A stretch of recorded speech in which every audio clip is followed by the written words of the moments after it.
ഭഗവതി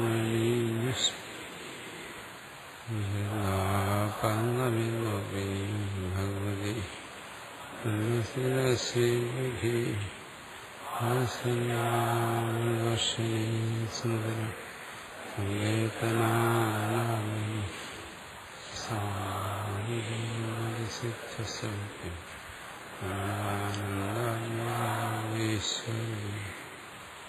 സദാശിവസമാരംഭാം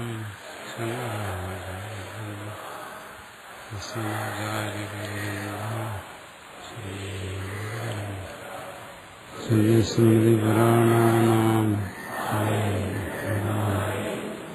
നമാമി ഭഗവത്പാദം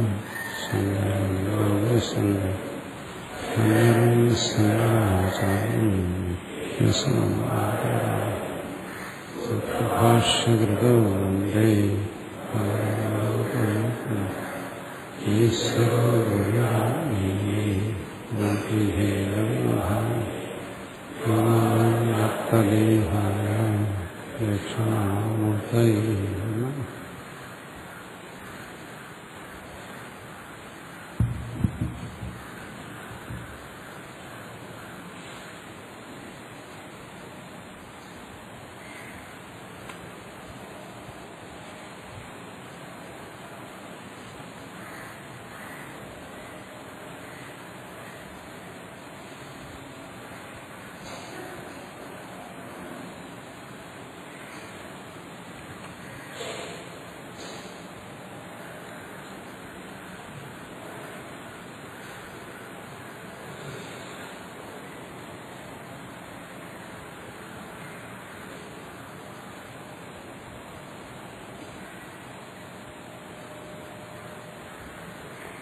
ഗുരുപരമ്പര സ്മരിച്ചുകൊണ്ട് ബൃഹദാരണ്യം സംബന്ധഭാഷ്യം.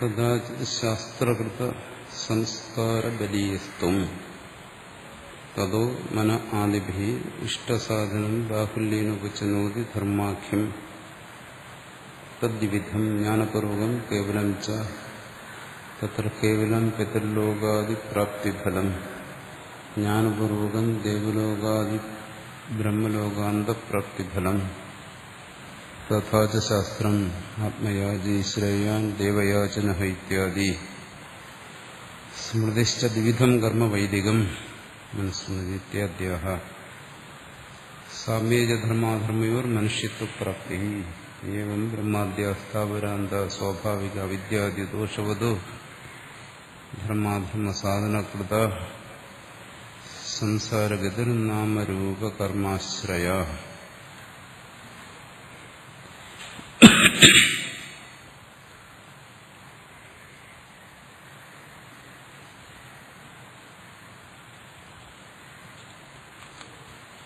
ഇവിടെ പറഞ്ഞത് ശരീരത്തിൽ നിന്ന് വേറിട്ടൊരാത്മാവുണ്ട്. ഈ ആത്മാവിനെ കുറിച്ചുള്ള അറിവുള്ളതുകൊണ്ടാണ് വൈദികര് സ്വർഗത്തെയും മറ്റും ഉദ്ദേശിച്ച് കർമ്മം ചെയ്യുന്നത്. അതിനുവേണ്ടിയിട്ടാണ് കർമ്മകാണ്ഡം, വേദത്തിലെ കർമ്മകാണ്ഡം. പക്ഷെ അവിടെ അങ്ങനെ ഒരു ആത്മാവിനെ കരുതുമ്പോൾ ആത്മാവിന് ഇഷ്ടാനിഷ്ടങ്ങളുണ്ട്. സ്വർഗം വേണം, നരകം വേണ്ട.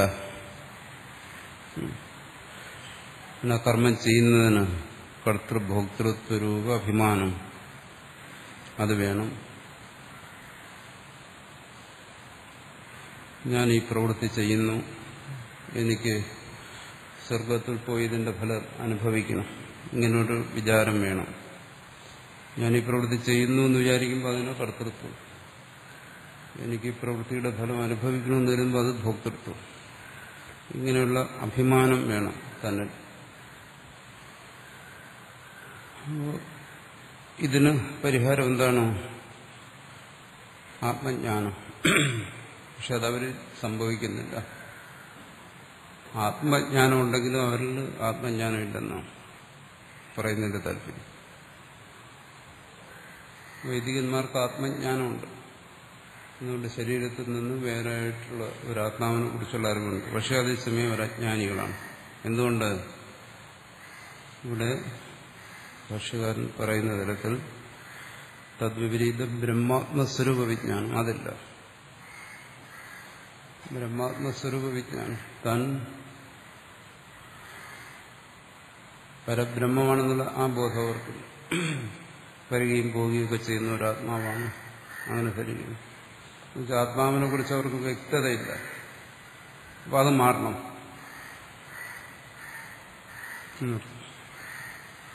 ഇവരിലുള്ള ഈ അജ്ഞാനം മാറണം.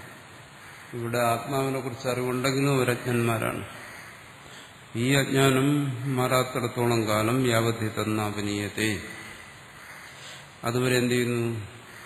രാഗദ്വേഷങ്ങൾ കൊണ്ട് പ്രവർത്തിക്കുന്നു എന്നർത്ഥം.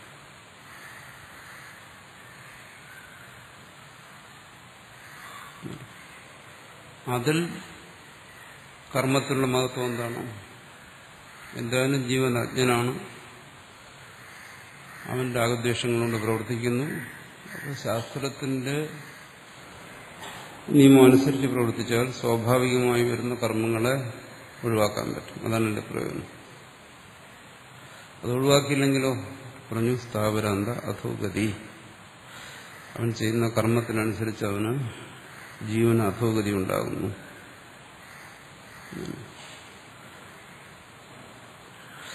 കഥാചിത് ശാസ്ത്രകൃത സംസ്കാര ബലിയസ്വം, ചില സമയത്ത് പലപ്പോഴും ആ ജീവൻ സ്വാഭാവികമായ സംസ്കാരം അനുസരിച്ച് പ്രവർത്തിക്കുന്നു. ധർമ്മവും ചെയ്യും, ചിലപ്പോൾ അധർമ്മവും ചെയ്യുന്നു. പക്ഷെ ചില സമയത്ത് അവൻ ശാസ്ത്ര സംസ്കാരം ദൃഢമാകുകയാണെങ്കിൽ അതെങ്ങനെയാ? വേദാദിശാസ്ത്രങ്ങൾ അധ്യയനം ചെയ്ത് അതിന്റെ സംസ്കാരം കൊണ്ട് ഇന്നത് ധർമ്മമാണ്, ഇന്നത് അധർമ്മമാണെന്ന് മനസ്സിലാക്കി ആ ധർമ്മബോധം ഉണ്ടാകുമ്പോൾ തതോ മനാധിപീരിഷ്ട സാധനം ബാഹുല്യേന ഉപചനോതി ധർമാഖ്യം. അപ്പോൾ അവരെ ധർമ്മം അനുഷ്ഠിക്കുന്നു. മനാധിപി, മനസ്സുകൊണ്ടും വാക്കുകൊണ്ടും, മനസ്സുകൊണ്ട് ഉപാസന അനുഷ്ഠിക്കുന്നു, വാക്കുകൊണ്ട് വേദം ചൊല്ലുന്നു, കായം ശരീരം കൊണ്ട് വൈദിക കർമ്മങ്ങൾ അനുഷ്ഠിക്കുന്നു. അതാണ് മനാധിപീഷ്ട സാധനം. ഇഷ്ടസ്യ സാധനം, ഇഷ്ടമായ പുണ്യഫലം, പുണ്യത്തിന്റെ ഫലം, സ്വർഗാദി, അതിനുള്ള ഉപായമായ കർമ്മങ്ങൾ അനുഷ്ഠിക്കുന്നു. ധർമ്മത്തെ അനുഷ്ഠിക്കുന്നു. ഇപ്പോൾ ശരിയായ വൈദികന്മാരെ കുറിച്ച് പറയുന്നു. അത് രണ്ടു തരത്തിൽ, തദ്വിധം, രണ്ടു തരത്തിൽ, ജ്ഞാനപൂർവകം കേവലം ച. എന്ത്? ആ കർമ്മം, വൈദിക കർമ്മം രണ്ടു തരത്തിലുണ്ട്. ഒന്ന് ജ്ഞാനപൂർവകമാണ്, ഒന്ന് കേവലമാണ്.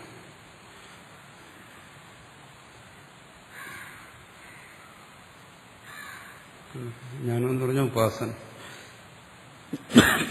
ഉപാസനയ്ക്ക് പലപ്പോഴും ജ്ഞാനം, വിദ്യ എന്നൊക്കെയുള്ള ശബ്ദങ്ങൾ പ്രയോഗിക്കും. പക്ഷെ അതിന് പരമാത്മജ്ഞാനം ഒന്നും ധരിച്ചുകളയരുത്. ജ്ഞാനശബ്ദം കേട്ടുകഴിഞ്ഞു ഭാഷ്യകാരൻ വിശേഷിച്ചു യാതൊരു വിവേചനമില്ലാതെ ആ ശബ്ദം പ്രയോഗിക്കും. എൻ്റെ അടുത്ത് ഇന്നതേ പാടുന്നൊന്നുമില്ല. ഇവിടെ ഇപ്പം ജ്ഞാനപൂർവകം എന്ന് പറഞ്ഞാൽ ജ്ഞാനപൂർവകമായ കർമ്മമൊന്നും കേവല കർമ്മമൊന്നും ധരിക്കും. ജ്ഞാനം എന്ന് പറയുന്നത് ഉപാസന എന്നറിയും. ഉപാസനയോടുകൂടിയ കർമ്മങ്ങൾ കേവല കർമ്മങ്ങൾ മനസ്സിലാക്കണം. തത്ര കേവലം പിതൃലോകാദി പ്രാപ്തിഫലം, കേവലമായ കർമ്മങ്ങൾ, കാമനയോടുകൂടി ചെയ്യുന്ന കർമ്മങ്ങൾ പിതൃലോകം പോലുള്ള ലോകങ്ങളെ പ്രാപ്തിക്ക് മാത്രമേ അത് ഉപകരിക്കുന്നുള്ളൂ. ജ്ഞാനപൂർവകം ദേവലോകാദി ബ്രഹ്മലോകാന്ത പ്രാപ്തിഫലം. ഉപാസനയോടുകൂടിയാണെങ്കിൽ, ജ്ഞാനപൂർവകം എന്ന് വെച്ചാൽ ഉപാസനയും കർമ്മം, അതാണ് ഉപാസന കർമ്മ സമുച്ചയം. അതിനെ ഭാഷ്യകാരൻ അംഗീകരിക്കുന്നുണ്ട്. ഉപാസന കർമ്മ സമുച്ചയം, ഉപാസനയും കർമ്മവും ഒരുമിച്ചാകാം. അതിനെ തന്നെ ചില സമയത്ത് ജ്ഞാനകർമ്മ സമുച്ചയം എന്നും പറയും. കാരണം ഇവിടെ ഇപ്പം ജ്ഞാനപൂർവകം കർമ്മ എന്ന് പറഞ്ഞു. ജ്ഞാനകർമ്മ സമുച്ചയമാണ്. പക്ഷെ ഇവിടെ ജ്ഞാനം എന്ന് പറഞ്ഞാൽ ഉപാസന. മറിച്ച് ബ്രഹ്മാത്മജ്ഞാനവും കർമ്മവുമായിട്ട് സമുച്ചയത്തെ അംഗീകരിക്കുന്നില്ല, അത് നിഷേധിക്കുന്നു. ഇത് വ്യക്തമായി വേർതിരിച്ച് മനസ്സിലാക്കിയാലും ഭാഷ്യം മനസ്സിലാകത്തില്ല, തകരാറ് വരും. കാരണം ഈ ജ്ഞാനശബ്ദമൊക്കെ പലർക്കും പണ്ഡിതന്മാർക്ക് വരെ ചിലപ്പോൾ ആശയക്കുഴപ്പമുണ്ടാകും. കാരണം ജ്ഞാനത്തിന് ഉപാസന എന്നുള്ളൊരർത്ഥം ഉണ്ടെന്നുള്ളത് സാധാരണഗതി ചിന്തിക്കാൻ പറ്റും. പക്ഷെ അത് തുടർന്ന് പറയുന്ന കാര്യങ്ങൾ വ്യക്തമായി മനസ്സിലാക്കാൻ പറ്റും. ജ്ഞാനപൂർവകം ദേവലോകാദി ബ്രഹ്മലോകാന്ത പ്രാപ്തിഫലം. അതുകൊണ്ട് തെറ്റായി വ്യാഖ്യാനിക്കുന്നത് കേട്ടിട്ടുണ്ട്. അങ്ങനെ വെറും കർമ്മം ചെയ്തു കഴിഞ്ഞാൽ പിതൃലോകത്തിൽ മറ്റും പോവും. പിന്നെ ജ്ഞാനവും കർമ്മവും കൂടെ ഉണ്ടെങ്കിൽ ദൈവലോകത്തിൽ പോവാം. ജ്ഞാനി കർമ്മം ചെയ്താൽ ദൈവലോകത്തിൽ പോവും. അതുകൊണ്ട് ജ്ഞാനി കർമ്മം ചെയ്യാൻ പാടില്ല, അതാണ് ഇവിടെ ഉദ്ദേശിക്കുന്നത് എന്നിങ്ങനെ തെറ്റായി വ്യാഖ്യാനിക്കുന്നു. ഒരു 10-30 വർഷം മുമ്പ് ഈ ഭാഷ്യം ബൃഹദാരണ്യ ഉപനിഷത്ത് പഠിക്കാൻ വേണ്ടിയിട്ട് ഞാനൊരു പണ്ഡിതന്റെ അടുത്ത് പോയി. കേരളത്തിൽ അന്ന് ജീവിച്ചിരുന്ന വലിയൊരു പണ്ഡിതൻ. അതിങ്ങനെയാണ് പഠിപ്പിച്ചത്. ജ്ഞാനി കർമ്മം ചെയ്യാൻ പാടില്ല എന്ന് പറയുന്നത് എന്തുകൊണ്ട്? ജ്ഞാനത്തോടുകൂടി കർമ്മവും വന്നു കഴിഞ്ഞാൽ ദേവലോകത്തിലും ബ്രഹ്മലോകത്തിലും പോകും. അതുകൊണ്ടാണ് ജ്ഞാനി കർമ്മം ചെയ്തതെന്ന് പറയുന്നത്. കാരണം ഇവിടെ ഈ ജ്ഞാനം എന്നുള്ളതിന് ഉപാസന എന്നുള്ള അർത്ഥം അവിടെയെങ്കിലും പറയുന്നില്ല, ഭാഷ്യത്തിലില്ല, വ്യാഖ്യാനങ്ങളിലേ ഉള്ളൂ. അതിന്റെ സന്ദർഭത്തിൽ നിന്ന് മനസ്സിലാക്കണം. അത് മറ്റൊരാൾ പറഞ്ഞു കൊടുക്കാതെ മനസ്സിലാക്കുക വലിയ പ്രയാസമാണ്. പ്രത്യേകിച്ചും കേരളത്തിലെ ആൾക്കാർ ഈ അദ്വൈതികളെന്ന് പറയുന്നവരെല്ലാം സ്വയം പഠിച്ചവരാണ്. മിക്കവാറും പേരല്ല ഗുരുമുഖത്ത് നിന്ന് പഠിച്ചവർ ഇവിടെ വളരെ കുറവാണ്. പ്രത്യേകിച്ചും ഗൃഹസ്ഥന്മാർ. അതുകൊണ്ട് അവർക്കത് മനസ്സിലായിട്ടില്ല. ഇങ്ങനെ പിന്നെ ഇതൊന്നും ഇന്നും ആരും പഠിക്കുന്നില്ല. ബൃഹദാരണ്യ ഉപനിഷത്ത് ഭാഷ്യ അങ്ങനെയൊന്നും ഇന്ന് പഠിക്കുന്നില്ല. നമ്മുടെ നാട്ടിലൊന്നും ആരും പഠിക്കാറില്ല, മനസ്സിലാക്കാൻ ശ്രമിക്കാറുമില്ല. മനസ്സിലാക്കിയാൽ ഇങ്ങനെയുള്ള തകരാറും എന്ന് പറയുന്നു. ജ്ഞാനപൂർവകമായ കർമ്മം, ഉപാസനാസഹിതമായ കർമ്മം ദേവലോകാദി ബ്രഹ്മലോകാന്ത പ്രാപ്തിഫലം. അല്ലാതെ ജ്ഞാനവും കർമ്മവുമായിട്ട് യോജിക്കത്തില്ല. ജ്ഞാനകർമ്മ സമുച്ചയം ഭാഷകാരൻ നിഷേധിക്കുന്നു. ജ്ഞാനത്തിൽ കർമ്മമേ ഇല്ല. ഉപാസനയും കർമ്മവും ആകാം. അതിന്റെ ഫലം ഇതാണ്. ഇത് ഈശാവാസ്യത്തിൽ ചർച്ച ചെയ്തതാണ്. തഥാച ശാസ്ത്രം ആത്മയാജി ശ്രേയാൻ ദേവയാചന ഇത്യാദി. ആത്മയാജി എന്ന് പറയുന്ന ഉപാസകനാണ്. ഇവിടെ പലതരത്തിലുള്ള ഉപാസനകളുണ്ടല്ലോ.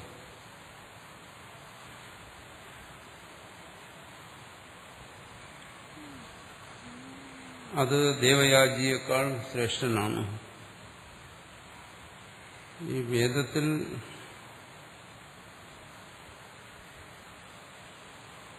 പറയുന്ന ഉപാസന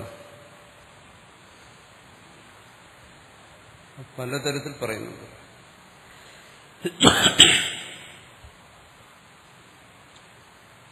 ഉപാസനയുടെ കുറച്ചുകൂടി ഒരു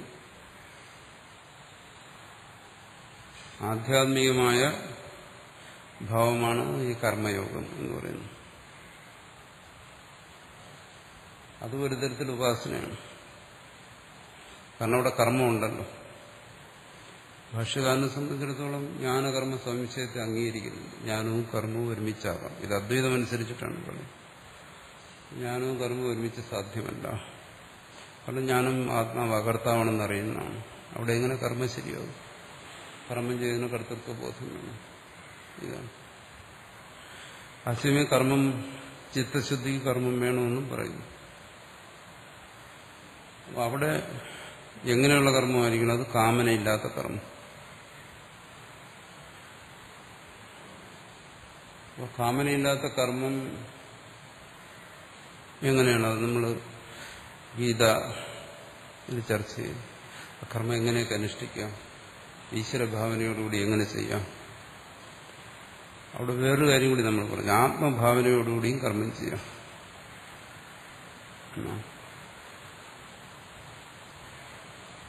ആത്മഭാവനയോടുകൂടി കർമ്മം ചെയ്യുക, അതുമാകാം.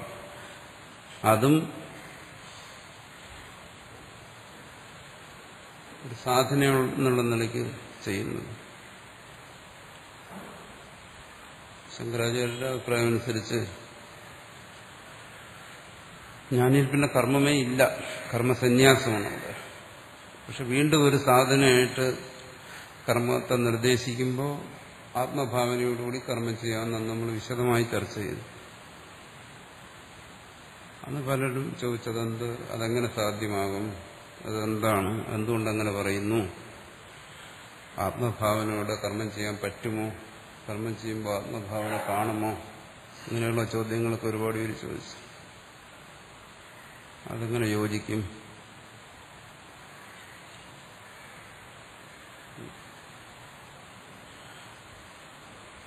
അതിവിടെ പറയുന്നുണ്ട്.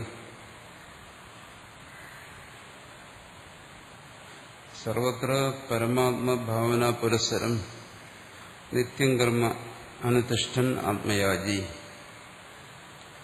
പരമാത്മഭാവനയോടുകൂടി നിത്യകർമ്മങ്ങളെ ചെയ്യുക. നിത്യകർമ്മം എന്ന് വെച്ചാൽ അന്നത്തെ രീതിക്ക് നിത്യ അഗ്നിഹോത്രവും മറ്റും, ബ്രഹ്മാർപ്പണം, ബ്രഹ്മഹവർ, ബ്രഹ്മാഗ്നു, ബ്രഹ്മനാഹുതം, അവിടെയൊക്കെ വ്യാഖ്യാനിച്ചു നമ്മൾ പറഞ്ഞിട്ടുണ്ട്. അവിടെ നിത്യകർമ്മ അനുഷ്ഠിക്കുകയാണ്. അപ്പോൾ ആത്മഭാവനയോടുകൂടി ചെയ്യുക, അതാണ് ഇവിടെയും പറയുന്നു. സർവത്ര പരമാത്മഭാവന പുരസ്സരം നിത്യാനുതിഷ്ഠൻ, നിത്യം കർമാനുഷ്ഠൻ. അപ്പോൾ ആത്മഭാവനയോടുകൂടി കർമ്മം ചെയ്യാം, പക്ഷെ അതും ഉപാസനയാണ്.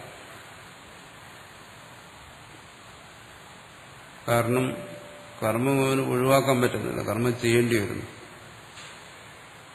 അപ്പോൾ അവിടെ കർത്തൃത്വഭാവന വരുന്നു, പക്ഷെ ആ കർത്തൃത്വഭാവനയെ ആത്മഭാവന കൊണ്ട് ഒഴിവാക്കും. അങ്ങനെ ഒരു അഭ്യാസം ചെയ്യുന്നതുകൊണ്ട് അത് ഉപാസനയിൽപ്പെടുന്നതാണ്. തത്വജ്ഞാനത്തിൽ വിശേഷിച്ച് അഭ്യാസങ്ങളൊന്നുമില്ല. അതുകൊണ്ട് ഇവിടെ ആത്മയാജി എന്ന് പറയുന്നു. അങ്ങനെ ആത്മയാജി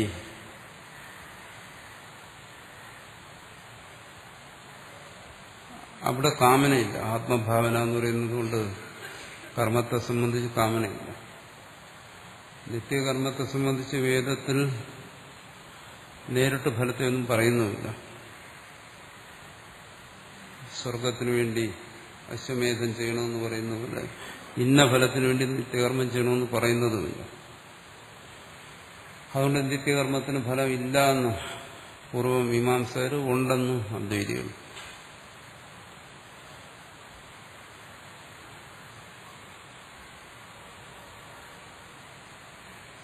അങ്ങനെയുള്ള കർമ്മങ്ങൾ ആത്മഭാവനയോടുകൂടി ചെയ്യണം. പക്ഷെ അത് ഉപാസനയാണ്. അത് ഉപാസന സമുച്ചിത കർമ്മം.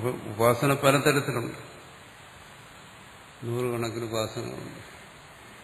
സാന്ദോഗ്യത്തിന്റെ ഒരുപാട് ഉപാസനകളുണ്ട്. പലതും നമ്മൾ ചർച്ച ചെയ്യാതെ പോയി. ഇവിടെ ഇപ്പോൾ വരുന്നു ഉപാസന. ഉപാസന ഇന്ന രീതിയിലൊന്നില്ല.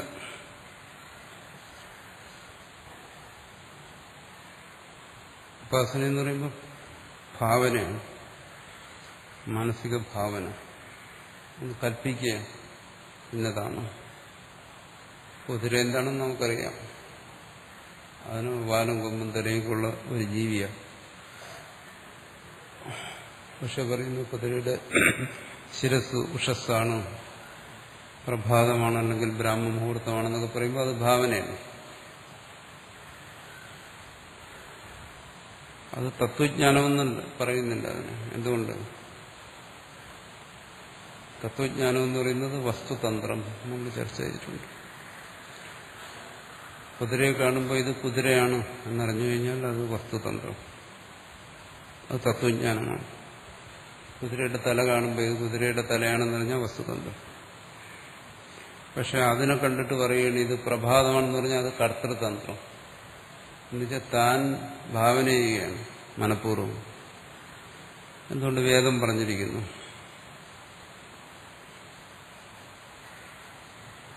ഇങ്ങനെ ഭാവന ചെയ്തു കഴിഞ്ഞാൽ എന്താ ഫലം? അതുകൊണ്ട് ഹിരണ്യഗർഭപ്രാപ്തി വരെയുള്ള ഫലം ഉണ്ടാകുന്നു. ഇത് വേദത്തിൽ പറയുന്നതിന് വിശ്വസിച്ച് ചെയ്യുന്നു. അതാണ് ഭാവന എന്ന് പറയുന്നത്. ഇത് തന്നെയാണ് ധ്യാനം എന്ന് പറയുന്നത്. ധ്യാനവും ഭാവനയാണ്. അതും കർത്തൃതന്ത്രമാണ്, വസ്തുതന്ത്രമല്ല.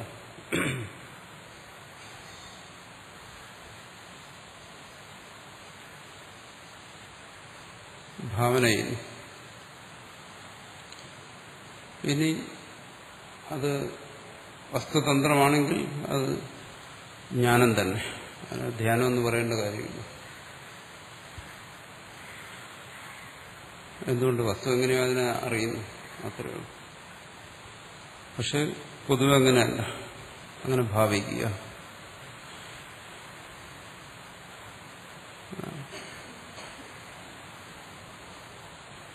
അത് പലതരത്തിലുള്ള ഉപാസനകളെ കുറിച്ച് പറയുന്നുണ്ട്.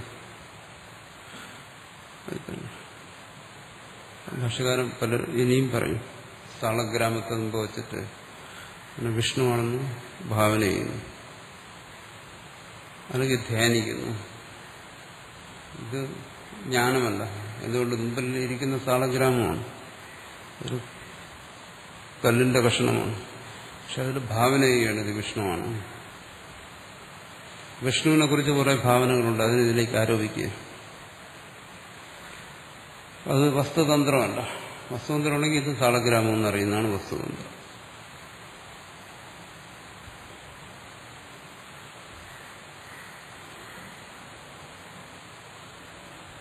അത് ഭാവന, കൽപ്പന ആണ്. മിക്കവാറും എല്ലാ ധ്യാനവും അങ്ങനെയാണ്.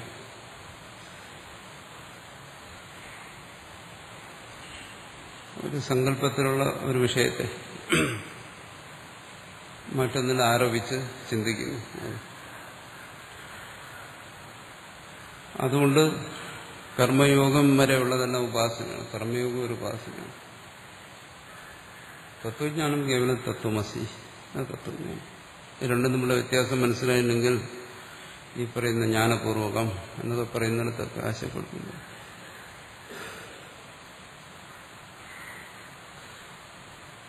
ആത്മയാജി, അങ്ങനെ കർമ്മം ചെയ്യുന്നവൻ, ആത്മഭാവനയോടുകൂടി കർമ്മം ചെയ്യുന്നവൻ. ശ്രേയാൻ വേറെ സന്ദർഭത്തിൽ പറഞ്ഞിരിക്കുകയാണ്.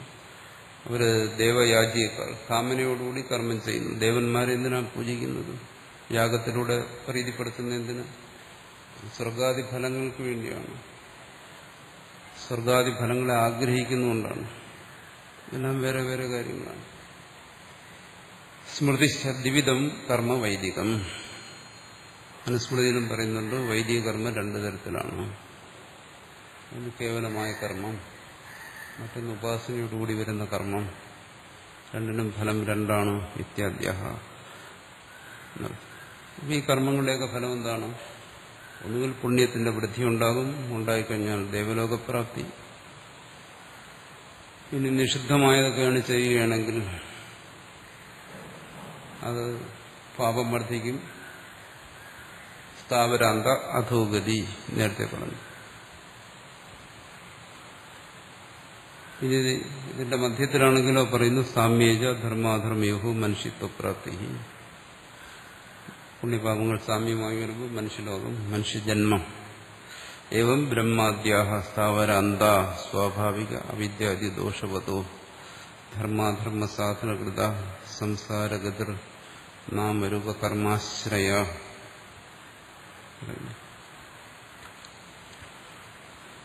അടുത്ത് പറയും നാമരൂപങ്ങളെക്കുറിച്ച്. ഇത് ബൃഹദാരണ്യത്തിൽ തന്നെ പറയും, സപ്താന്ന ബ്രാഹ്മണത്തിൽ. അതിപ്പോ ഇവിടെ വിശദീകരിക്കേണ്ട കാര്യമില്ല. ഇപ്പം ബ്രഹ്മാദ്യ സ്ഥാവരാന്ത, ഈ സ്ഥാവരങ്ങൾ വൃക്ഷലതാദികൾ തുടങ്ങി ബ്രഹ്മം വരെ, ഹിരണ്യഗർഭൻ വരെ ഉള്ള സംസാരഗതി. എന്താ സംസാരഗതി? ഇതെല്ലാം സംസാരം തന്നെ. ആ ബ്രഹ്മഭവനാന്തോക എന്ന് പറഞ്ഞില്ലേ, ആ ബ്രഹ്മലോകം തന്നെ. നമുക്ക് അല്പസ്വല്പം വ്യത്യാസപ്പെടുത്തി പറയുന്നതാണ്. സ്വാഭാവിക അവിദ്യാദി ദോഷവത്തോ, സ്വാഭാവികമായ അവിദ്യാദി ദോഷങ്ങളുണ്ട്. അവിദ്യ, കാമകർമ്മം, ഇതൊക്കെയാണ് ദോഷങ്ങൾ. സ്വാഭാവികം എന്ന് വെച്ചാൽ അനാദിയായി ജീവനിൽ ഉള്ളതാണ്. ആ ജീവഭാവം തന്നെ ഈ ദോഷങ്ങളുള്ളതുകൊണ്ടാണ്. ആ ജീവന് ഉണ്ടാകുന്ന സംസാരഗതി എങ്ങനെ? ധർമാധർമ്മ സാധനകൃത പുണ്യപാപ, പുണ്യത്തിന്റെയും പാപത്തിന്റെയും സാധനങ്ങൾ അനുഷ്ഠിച്ചു കൊണ്ടുവരുന്ന ആ സംസാരഗതി, നാമരൂപ കർമാശ്രയ, നാമരൂപാത്മകമായിരിക്കുന്ന ഈ പ്രപഞ്ചം, പിന്നെ കർമ്മം അല്ലെങ്കിൽ ഉപാസനയും കർമ്മവും, ഇതിന്റെയൊക്കെ ഫലമായി കിട്ടുന്നതാണ്.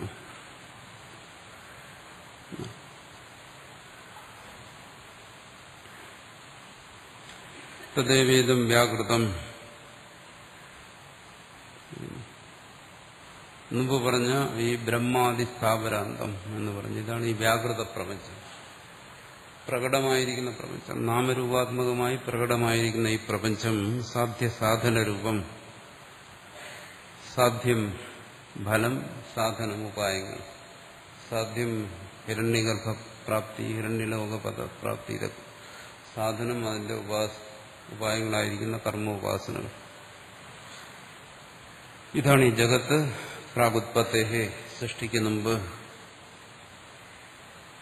അനാദിയായിരിക്കുന്ന ഈ ജഗത്ത് ഇതിങ്ങനെ പ്രകടമാകുന്നതിന് മുമ്പ് ഒരവസ്ഥയുണ്ടല്ലോ, അവ്യാകൃതമാസി, അവ്യാകൃതമായിരുന്നു, പ്രകടമാകാതിരുന്നു. സയേഷ ബീജാങ്കുരാധിപത് അവിദ്യാകൃത സംസാര ആത്മനെ ക്രിയാകാരകഫല അധ്യാരോപലക്ഷണോ അനാദിരനന്ദോ അനർത്ഥ ഇത്യേതസ്മാത് വിരക്തസ്യ അവിദ്യാനുവൃത്തയേ തദ്വിപരീത ബ്രഹ്മവിദ്യ പ്രതിപത്യർത്ഥോ ഉപനിഷത്ത് ആരഭ്യതേ. ഉപനിഷത്ത് എന്തിനു വേണ്ടിയാണെന്ന് പറയുന്നു? സയേഷ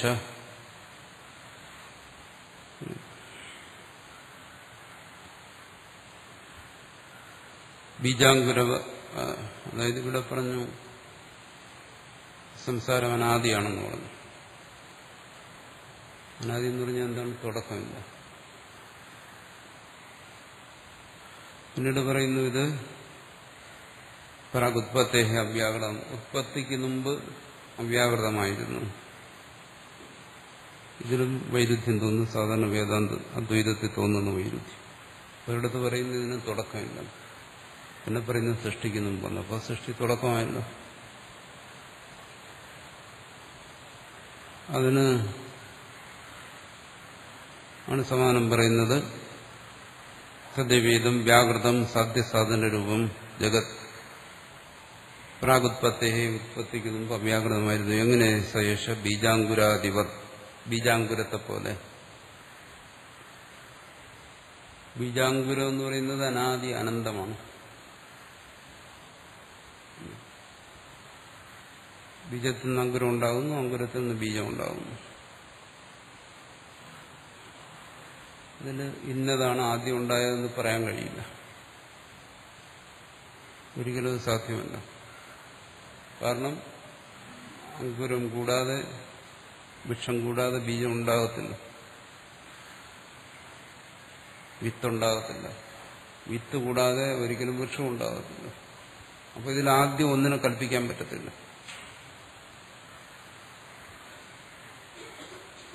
ഏതിൽ നിന്ന് ഏതുണ്ടായി? രണ്ടിൽ നിന്ന് രണ്ടും ഉണ്ടാകുന്നു. ബീജത്തിൽ നിന്ന് അങ്കുരം ഉണ്ടാകുന്നു, അങ്കുരത്തിൽ നിന്ന് ബീജം ഉണ്ടാകുന്നു. ഇതിന് ആദി ഇതിന് പറയാൻ കഴിയാത്തതുകൊണ്ട് അത് അനാദിയാണ്, ഇതിനൊരാദിയില്ല. പക്ഷെ ബീജാവസ്ഥ എന്ന് പറയുന്നതിന് അവ്യാകൃതമെന്നും അങ്കുരാവസ്ഥയെ വ്യാകൃതമെന്നും പറയാം. ഇതിങ്ങനെ തുറന്നുകൊണ്ടേയിരിക്കുന്നു.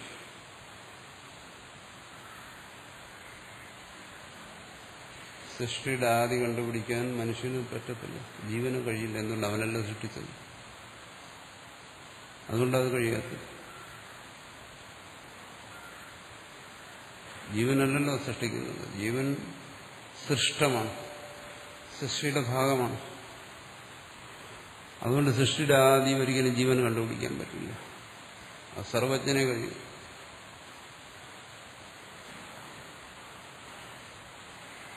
അതുകൊണ്ട് ജീവനെ ശ്രുതി ബോധ്യപ്പെടുത്തുന്നത് എന്താണത്? ബീജാങ്കുരവ് അനാദിയാണ്, അനന്തവുമാണ്, ഇങ്ങനെ തുടർന്ന് പോയിക്കൊണ്ടേയിരിക്കുന്നു. ബീജവും വൃക്ഷവും ഇങ്ങനെ അനാദി അനന്തമായി പോയിക്കൊണ്ടേയിരിക്കുന്നു. സയേഷ ബീജാങ്കുരവ് അതിവത് അവിദ്യാകൃത. പക്ഷെ ആത്യന്തികമായി ഇത് അവിദ്യാകൃതമാണ്. അനാദി അനന്തമായിരിക്കുന്നത് കൊണ്ട് ഇത് സത്യമാകണ്ടേ എന്ന് ചോദിച്ചു. അനാദി അനന്തമാകുന്നതുകൊണ്ട് സത്യമല്ല, കാരണം ഇത് അവിദ്യാകൃതമാണ്, അജ്ഞാനകൃതമാണ്.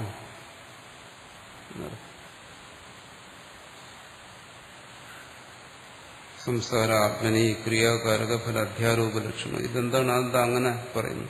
അവിദ്യ എന്ന് പറഞ്ഞാൽ എന്താണ്? തന്നിൽ ക്രിയാകാരക ഫല അധ്യാരോപമാണ് എല്ലാം ആരോപിച്ചിരിക്കുന്നത്. ഇവിടെ തന്നിൽ, താനെന്ന് വെച്ചാൽ ഇവിടെ പരമാത്മാവിൽ, പരമാത്മാവിൽ ആരോപിതമാണിത് എന്ന് പറഞ്ഞാൽ എന്താ? പരമാത്മാ സത്യം, ഇതതുപോലെ സത്യമല്ല.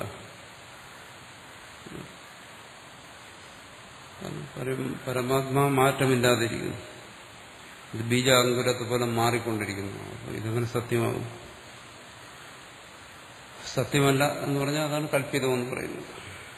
പരമാത്മാ സത്യമായി തന്നെ നിലനിൽക്കുന്നു, മാറ്റം കൂടാതെ നിലനിൽക്കുന്നു, ഇത് മാറിക്കൊണ്ടിരിക്കുന്നു. അതാണ് ആ പരമാത്മാവിൽ ബീജാങ്കുരത്തെ പോലെ രാത്രിയും പകലും പോലെ, നിദ്രയും ജാഗ്രതയും പോലെ. അത് ജീവന്റെ അനുഭവമാണ്, നിദ്രയും ജാഗ്രത. നിദ്രയിൽ ഇതെല്ലാം വ്യാകൃതം, ഒന്നും പ്രകടമാകുന്നില്ല, അതുകൊണ്ട് പറയും ഒന്നും അറിയുന്നില്ല, അവ്യാകൃതം. ഇനി അവിടെ നിന്ന് എന്ത് ചെയ്യുന്നു? ജാഗ്രതത്തിലേക്ക് വരുന്നപ്പോൾ വ്യാകൃതമായി. ഇതെവിടെ നടക്കുന്നു? തുര്യനിൽ നടക്കുന്നു, പരമാത്മാവിൽ നടക്കുന്നു. ഇനി ജാഗ്രതത്തിൽ വന്നാൽ പിന്നെ എന്ത് ചെയ്യുന്നു? വീണ്ടും ആ നിദ്രയിലേക്ക് തന്നെ പോകുന്നു. എവിടെ നിന്നാണ് പോകുന്നത്? ജാഗ്രതത്തിൽ നിന്ന് പോകുന്നു. അപ്പോൾ സുഷുപ്തിയിൽ നിന്ന് ജാഗ്രതത്തിലേക്ക് വന്നതുകൊണ്ടാണ് പറയുന്നത് സുഷുപ്തി കാരണമാണ്. അങ്ങനെയാണെങ്കിൽ ജാഗ്രതത്തിൽ നിന്ന് വീണ്ടും സുഷുപ്തിയിലേക്ക് പോകുന്നതുകൊണ്ട് ഈ ജാഗ്രതത്തിനും കാരണമെന്ന് പറയാം. രണ്ടിടത്തും ഒരേ യുക്തിയാണ്. വീണ്ടും അവിടെ നിന്ന് ജാഗ്രതത്തിൽ, വീണ്ടും സുഷുപ്തി, ഇങ്ങനെ മാറിക്കൊണ്ടേയിരിക്കുന്നു. അപ്പോൾ ഇതിൽ ഏതാദ്യം പറയാൻ പ്രയാസം. ഇതെന്ന് തുടങ്ങി അതും പറയാൻ കഴിയത്തില്ല. അത് അനാദിയാണ്. അവിടെ മനസ്സിലാവും എന്താണ്? ആ ജാഗ്രതത്തിൽ ക്രിയാകാരക ഫലങ്ങൾ എല്ലാം തന്നെ ആരോപിച്ചിരിക്കുന്നു. ആരോപിക്കുന്നെന്ന് എന്തുകൊണ്ട് പറയുന്നു? ഇത് വാസ്തവമായിരുന്നെങ്കിൽ തന്നിൽ നിന്ന് ഇത് മാറാൻ പാടില്ല. ഇതിങ്ങനെ തുറന്നുകൊണ്ടേയിരിക്കും. പക്ഷെ ഇത് തന്നിൽ നിന്ന് മാറിപ്പോകുന്നു. സദാ ഇത് ബോധത്തെ നിലനിൽക്കുന്നില്ല, മാറിപ്പോകുന്നു. ഈ ക്രിയാകാരക ഫലങ്ങളെല്ലാം ഉണ്ടെന്നോ ഇല്ലെന്നോ എല്ലാം പറയുന്നത് കേവലം ഈ ബോധത്തെ ആശ്രയിച്ചിട്ടാണ്, കേവലം അറിവിനെ ആശ്രയിച്ചിട്ടാണ് ഇത് പറയുന്നത്. ആ അറിവിൽ ഇത് നിലനിൽക്കുന്നില്ല. അതുകൊണ്ട് പറയുന്നു അവിദ്യയാ, അവിദ്യാകൃത. അവിദ്യ, ജ്ഞാനം. ആരുടെ? ഇത് കാണുന്നവന്റെ അവിദ്യ, വേറെ ആരുടെ? ആരാണോ ഇത് അനുഭവിച്ചുകൊണ്ടിരിക്കുന്നത് അവന്റെ വിദ്യയാണ്. കാരണം കാണുന്നവനാണ്. ഈ കാണുന്ന ആരാ? കാണുന്നത് തന്നെയാണ് ചൈതന്യം, ബോധം, അറിവ്. അതാണല്ലോ ഇതിനെ അനുഭവിച്ചുകൊണ്ടിരിക്കുന്നത്. അങ്ങനെ അനുഭവിച്ചുകൊണ്ടിരിക്കുന്ന അതിൽ ഈ ക്രിയാകാരക ഫലം എപ്പോഴും അനുഭവിക്കാൻ പറ്റുന്നില്ല. അത് മറഞ്ഞു പോകുന്നു, പ്രകടമാകുന്നു, മറയുന്നു, പ്രകടമാകുന്നു. സ്ഥായി അല്ലാത്തതുകൊണ്ട് പറയുന്നു അത് അവിദ്യാകൃതമാണ്, അജ്ഞാനകൃതമാണ്. ആരോപിതമായതല്ല, അജ്ഞാനകൃതമാണ്. ഈ സ്ഥായി അല്ലെങ്കിൽ ഇത് ഇല്ലാത്തതാകുന്നതാണ്, ഇല്ലാത്തതാണെങ്കിൽ ഇത് ആരോപിതമാണ്. അത് അനാദിഹി, അനാദിയായിരിക്കുന്നു.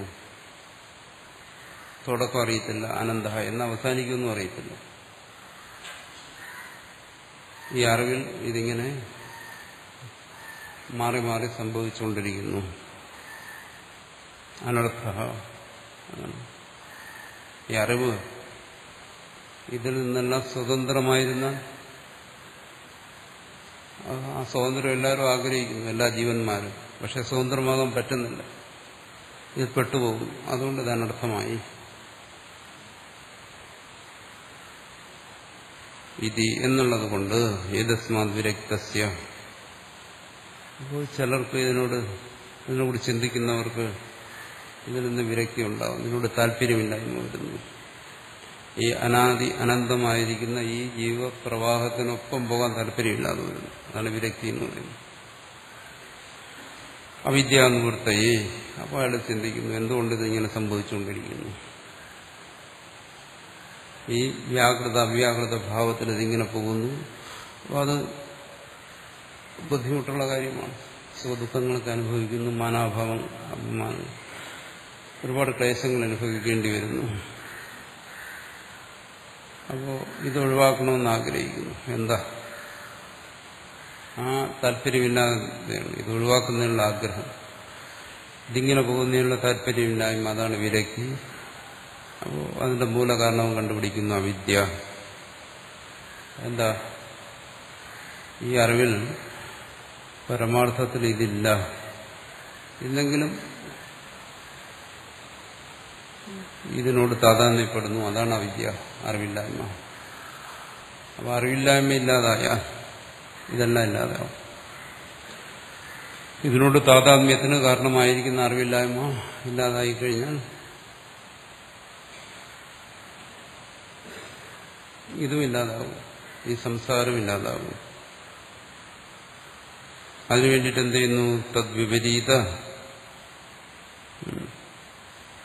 ഈ അവിദ്യയ്ക്ക് നേരെ വിപരീതമായിരിക്കുന്നു, ഇരുട്ടിന് നേരെ വിപരീതമായിരിക്കുന്ന വെളിച്ചം പോലെ ഈ അവിദ്യയ്ക്ക് വിപരീതമായിരിക്കുന്ന ബ്രഹ്മവിദ്യ പ്രതിപത്യാത്മം, അതാണ് ബ്രഹ്മവിദ്യ. അതിന്റെ പ്രാപ്തിക്ക് വേണ്ടി ഉപനിഷത്ത് ആരംഭ്യത, അതിനുവേണ്ടി ഉപനിഷത്ത് ആരംഭിക്കുന്നു എന്ന് പറഞ്ഞാൽ ഇതിനു പറഞ്ഞല്ലോ, ഇതിനു മുമ്പ് 2 അധ്യായങ്ങളിൽ ശ്രുതിയുടെ ക്രമം അനുസരിച്ച്, വേദത്തിന്റെ ക്രമം അനുസരിച്ച് ശതപഥ ബ്രാഹ്മണത്തിൽ ഇതിനു മുമ്പ് വരുന്ന 2 അധ്യായങ്ങളിലും കർമ്മത്തെക്കുറിച്ചാണ് പറയുന്നത്. പ്രവർഗ്യം എന്ന് പറയുന്ന കർമ്മത്തിന്റെ അനുഷ്ഠാന രീതികളെ കുറിച്ചാണ് പറയുന്നത്. അവിടെ ഒന്നും വിദ്യ ചർച്ച ചെയ്യുന്നില്ല, ആത്മവിദ്യ ചർച്ച ചെയ്യുന്നില്ല. ഇനിയിപ്പോൾ ഭാഷ്യകാരൻ വ്യാഖ്യാനിക്കാൻ പോകുന്നിടത്തും അത് പറയുന്നില്ല, ഉപാസനയാണ്. അതിനുശേഷം വരുന്ന ഉപനിഷത്തിനെ കുറിച്ചാണ് ഇപ്പോൾ പറയുന്നത്. ഈ സംസാര നിവൃത്തിക്ക് ഉതകുന്ന ഉപനിഷത്തെല്ലാം അടുത്ത് ചർച്ച ചെയ്യുന്നു. ഉഷാവ അശ്വസ്യ, അതും ഹിരണ്യഗർഭപ്രാപ്തിക്ക് കാരണമായിരിക്കുന്ന ഉപാസനയാണ്. അത് സംസാര അന്തർഗതമാണ്. അത് പറയാൻ വേണ്ടിയിട്ടാണ് അത് പറയുന്നത്. പിന്നെ എന്തുകൊണ്ട് അതിൻ്റെ കൂടെ വ്യാഖ്യാനിച്ചു? ആത്മവിദ്യയെക്കുറിച്ച് പറയുന്നിടത്ത് അത് വ്യാഖ്യാനിക്കേണ്ട ആവശ്യം വാസ്തവത്തിൽ ഇല്ല. ഭാഷ്യകാരൻ തന്നെ പറയുന്നു. എന്നാലും അതിൻ്റെ ഒരു ആവശ്യമുണ്ട്. കാരണം വേദം കർമ്മങ്ങളെക്കുറിച്ച് പറയുന്നു. എല്ലാം സ്വർഗം പോലെയുള്ള ഫലത്തെ ഉദ്ദേശിച്ച് കർമ്മങ്ങൾ പറയുന്നു. അത് കഴിഞ്ഞ് കർമ്മത്തോട് ചേർന്ന ഉപാസന പറയുന്നു. സ്വതന്ത്രമായ ഉപാസനയെക്കുറിച്ച് പറയുന്നു.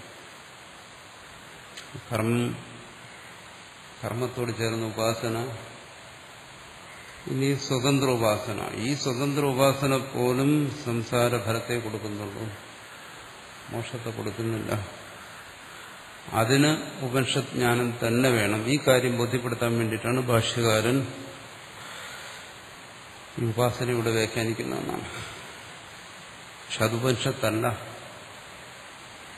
ഉപനിഷത്ത് അത് കഴിഞ്ഞു വരുന്നതാണ്. ബ്രഹ്മവ ഇദമഗ്ര ആസീ എന്നെല്ലാം പറഞ്ഞ് വ്യാഖ്യാനിക്കുന്ന ഭാഗം മൂലം ഇവിടെ ഉപനിഷത്ത് ആരംഭിക്കുന്നത്. ഉപാസനയുടെ ഫലവും സംസാരമാണ്. കാരണം ഉപാസന കൊണ്ട് ഇതിൽ നിന്ന് മോചിക്കാമെന്ന് ആഗ്രഹിക്കുന്നവരുണ്ട്. പക്ഷെ അതും ആത്യന്തികമായി സംസാര ഫലത്തെ കൊടുക്കത്തുള്ളൂ. അല്ലേ?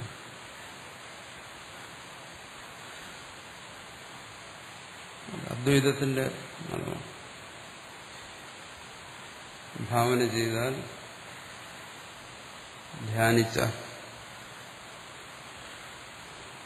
എന്തെങ്കിലും കാമനയോടുകൂടി അതിന്റെയും ഫലം സംസാരം തന്നെ.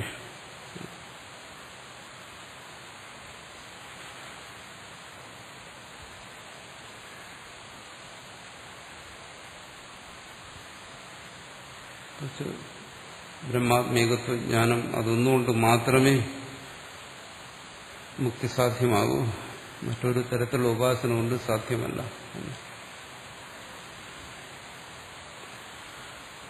അതുകൊണ്ട് ബ്രഹ്മവിദ്യാ പ്രതിപത്യർത്ഥം, ഈ അവിവേകത്തെ നശിപ്പിക്കുന്ന ബ്രഹ്മവിദ്യാപ്രാപ്തിക്ക് വേണ്ടിയിട്ടാണ് ഉപനിഷത്ത്. ഈ സന്ദർഭത്തിൽ പ്രപഞ്ചത്തെക്കുറിച്ച് പറയുമ്പോൾ പറയുന്നുണ്ട് എന്താണ്? ബീജാങ്കുരവത് അനാദിരനന്ത പ്രപഞ്ചം.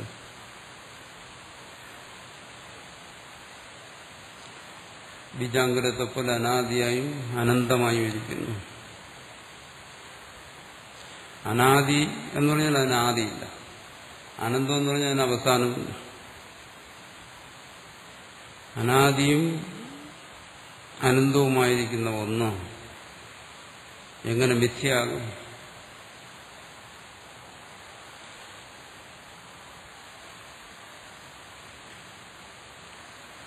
അനന്തം എന്ന് വെച്ചാൽ നശിക്കാത്തതെന്നല്ലേ.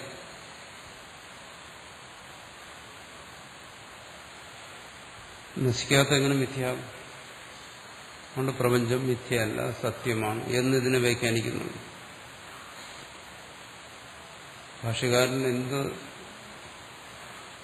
ഒന്നാണോ ഭാഷ്യകാരൻ ഉദ്ദേശിച്ചത് അത് മനസ്സിലാക്കാതെ പ്രപഞ്ചത്തെ അനാദി അനന്തം എന്ന് പറഞ്ഞിരിക്കുന്നു, അതുകൊണ്ട് ഇത് സത്യമാണ് പ്രപഞ്ചം.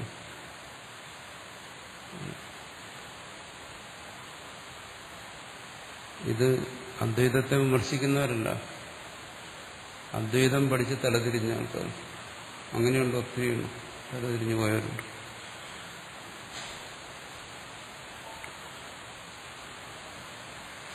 അനാദി അനന്തമായതുകൊണ്ട് സത്യമാണ്.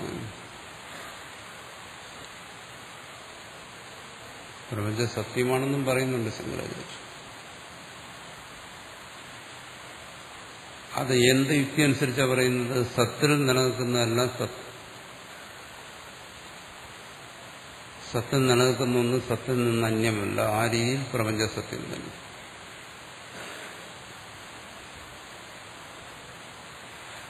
പ്രപഞ്ചം മിഥ്യയെന്നും പറയുന്നുണ്ട്.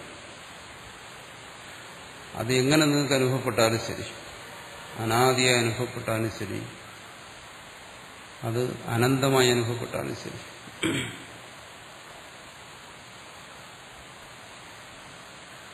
ഈ സത്തിൽ നിന്ന് വേറിട്ടൊരു പ്രപഞ്ചം,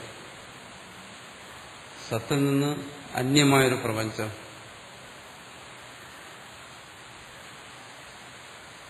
എങ്ങനെ വിഷയീഭാവത്തിൽ ഒരു ജീവൻ അനുഭവിച്ചുകൊണ്ടിരിക്കുന്ന പ്രപഞ്ചം, നാമരൂപാത്മകമായി അന്യമായി അനുഭവിച്ചുകൊണ്ടിരിക്കുന്ന പ്രപഞ്ചം, അങ്ങനെ ഒരു പ്രപഞ്ചമില്ല. അതാണ് പ്രപഞ്ചം മിഥ്യ എന്ന് പറയുന്നത്. ബ്രഹ്മൈവേദം സർവം, ആത്മൈവേദം സർവം, സർവവും ആത്മാവ് തന്നെ, സർവവും ബ്രഹ്മം തന്നെ. ആ രീതിയിൽ അവിടെ ഇത് ബ്രഹ്മം, ഇത് പ്രപഞ്ചം എന്ന് വേർതിരിക്കാൻ വയ്യ. വേർതിരിച്ച അദ്വൈതമായി. അദ്വൈതത്തിൽ അങ്ങനെ വേർതിരിവില്ല, വേർതിരിക്കാൻ കഴിയില്ല. എന്തുകൊണ്ട്? ഇതം സർവം ആത്മീയവ എന്നാ പറയും. ഇതെല്ലാം ആത്മാവ് തന്നെ. പിന്നെ എങ്ങനെ വേർതിരിക്കുന്നു? പിന്നെ എന്തിന് ഇതം സർവം എന്ന് പറഞ്ഞു? അത് ഇതം സർവമെന്ന് പ്രപഞ്ചത്തെ അന്യമായി, തന്നിൽ നിന്ന് അന്യമായി കണ്ടുകൊണ്ടിരിക്കുന്നവനോട് പറയുകയാണ്. എന്തുകൊണ്ടങ്ങനെ കണ്ടുകൊണ്ടിരിക്കുന്നു? അവിദ്യ കൊണ്ട്, അജ്ഞാനം കൊണ്ട്. അവന് ജ്ഞാനം ഉപദേശിക്കണം. എന്താണ് ആ ജ്ഞാനം? ആത്മീയവേദം സർവ്വതല്ലും ആത്മാവാണ്. ആത്മാവേദം സർവം എന്നുള്ള അർത്ഥത്തിൽ ഈ പ്രപഞ്ച സത്താണ്, പരമാർത്ഥമാണ്. ഈ വ്യത്യാസം മനസ്സിലാക്കാത്തതുകൊണ്ട് പലരും എന്തു പറയും? ശങ്കരാചാര്യർ പ്രപഞ്ച സത്യം എന്ന് പറഞ്ഞിരിക്കുന്നു. അവിടെ എന്താ സത്യം, എന്താ പ്രപഞ്ചം? ഇത് വേർതിരിച്ചറിയണം. എന്താണോ തന്റെ അനുഭവത്തിന്, അറിവിന് വിഷയമായിരിക്കുന്നത് അത് സർവവും പ്രപഞ്ചം തന്നെ. അതിന്റെ ചുരുക്കപ്പേരാണ് നാമരൂപം. കാരണം അതിനെ ഗ്രഹിക്കുന്നതിന്, ജീവൻ ഗ്രഹിക്കുന്നതിനുള്ള മുഖ്യമായ രണ്ട് ഉപായങ്ങളാണ് ശബ്ദവും അതിന്റെ ആകൃതി. പ്രപഞ്ചത്തിൽ ആകൃതി എന്ന് പറയുമ്പോൾ അതിന്റെ ഘനമാനങ്ങളെല്ലാം ഉൾപ്പെടും. അങ്ങനെ പ്രപഞ്ചത്തെ ഗ്രഹിക്കുന്നു. ആ പ്രപഞ്ചത്തെ തന്റെ അറിവിന് വിഷയമായതുകൊണ്ട് സ്വാഭാവികമായിട്ട് ഒരു ജീവൻ തന്നിൽ നിന്ന് അതിനെ അന്യമായി കാണും. ശരി, തന്നിൽ നിന്ന് അന്യമായി കണ്ട എന്താ ദോഷം വരുന്നത്? വാസ്തവത്തിൽ അസ്തിത്വം അല്ലെങ്കിൽ ഉണ്മ എന്ന് പറയുന്നത് തന്നിലാണ്. അത് താൻ തന്നെയാണ്. അതിനെ തന്റെ ദൃശ്യത്തിൽ ആരോപിക്കും. തന്റെ അസ്തിത്വത്തെ ഈ കാണുന്നതിൽ ആരോപിക്കും. ഇത് സത്താണ് എന്ന്. ഇങ്ങനെ, ഇതാണ് അവിദ്യ. അല്ലെങ്കിൽ അവിദ്യയുടെ കാര്യം. രണ്ടു തരത്തിലും പറയും. തന്റെ തന്നെ സ്വരൂപഭൂതമായിരിക്കുന്ന ആ ഉണ്മയെ, സത്തയെ തന്റെ ദൃശ്യത്തിൽ ആരോപിക്കുന്നു. എന്നിട്ടെന്ത് പറയുന്നു? ഇത് സത്താണ്. ഈ അനുഭവം, ഈ പ്രപഞ്ച താദാത്മ്യം സത്തയെയും പ്രപഞ്ചത്തെയും ഒന്നാക്കുക, അതേസമയം ആ സത്തയെ, പ്രപഞ്ചത്തെ സത്തയിൽ നിന്ന് അന്യമാക്കും. ഇത് ചെയ്യുക.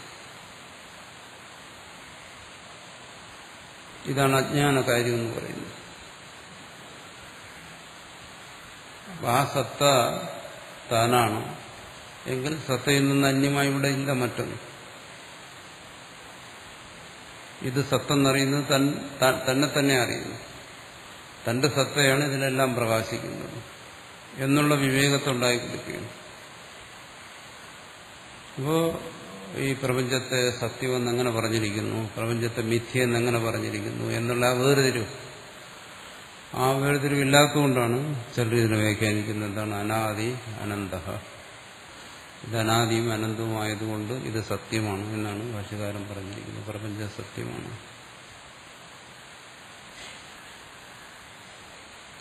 അവിടെ പ്രപഞ്ചത്തിന്റെ സത്ത എന്താണ് എന്ന് മനസ്സിലാകുന്നു.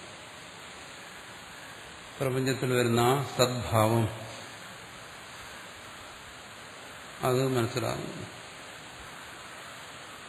അപ്പോൾ ഇവിടെ അങ്ങനെയുള്ള തെറ്റിദ്ധാരണ വരും. ഇത് വരാതിരിക്കാൻ വേണ്ടിയിട്ടാണ് പറഞ്ഞത്. അപ്പോൾ ബ്രഹ്മവിദ്യാ പ്രതിപത്യർത്ഥം, ആ ബ്രഹ്മവിദ്യ പ്രതിപത്തിക്ക് വേണ്ടി ഇത്തരത്തിലുള്ള അജ്ഞാനത്തെ ഇല്ലാതാക്കുന്ന ആ ബോധത്തിനു വേണ്ടി ഉപനിഷത്ത് ആരംഭിക്കുന്നു. അസ്യതു അശ്വമേധ കർമ്മ സംബന്ധിന വിജ്ഞാനസ്യ പ്രയോജനം പറയുന്നു. ഇവിടെ വിശേഷിച്ച് പറയുന്ന ഈ അശ്വമേധ കർമ്മസംബന്ധിയായ വിജ്ഞാനം, ഉപാസന. ഇത് അശ്വമേധം എന്ന് പറയുന്ന കർമ്മം വൈദിക കർമ്മത്തോട് ബന്ധമുള്ളതാണ്. ബന്ധം ഇത്രയേ ഉള്ളൂ. അശ്വമേധത്തിൽ ഉപയോഗിക്കുന്ന അശ്വത്തെ സംബന്ധിച്ചാണ് ഇവിടുത്തെ ഉപാസന. അത്രയേ ഉള്ളൂ ബന്ധം. ആ വിജ്ഞാനം ഉപാസനയുടെ പ്രയോജനം എന്താണ്? യേഷാം അശ്വമേധേ നാധികാര. ആർക്കാണോ അശ്വമേധത്തിൽ അധികാരമില്ലാതിരിക്കുന്നത്, അശ്വമേധത്തിൽ അധികാരം അന്നത്തെ വൈദിക നിയമമനുസരിച്ച് ത്രൈവർണികർക്ക് അധികാരം, ബ്രാഹ്മണ ക്ഷത്രിയ വൈശ്യ 3 കൂട്ടർക്ക്. അതിൽ അശ്വമേധത്തിൽ ബ്രാഹ്മണന് അധികാരമില്ല, ക്ഷത്രിയനും വൈശ്യനുമാണ്.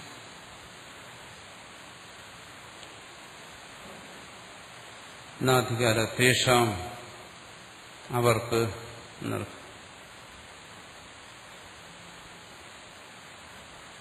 ബഹുത്വത്തെ കണക്കിലെടുത്തുകൊണ്ട് പറയുന്നു 2 കൂട്ടത്തില് അവർക്ക് ബഹുവിനത്തിൽ.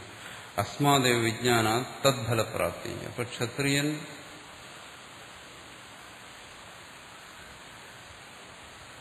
ദിഗ്വിജയം നടത്തി ധനമെല്ലാം സമ്പാദിച്ചു കൊണ്ടുവന്നു. ആ ധനം മുഴുവൻ വ്യയം ചെയ്ത് ചെയ്യുന്ന അശ്വമേധം, അതിന്റെ ഫലം ഇതൊന്നും ചെയ്യാതെ ഇരുന്ന് കേവലം ഭാവന ചെയ്യുന്നവന് കിട്ടും.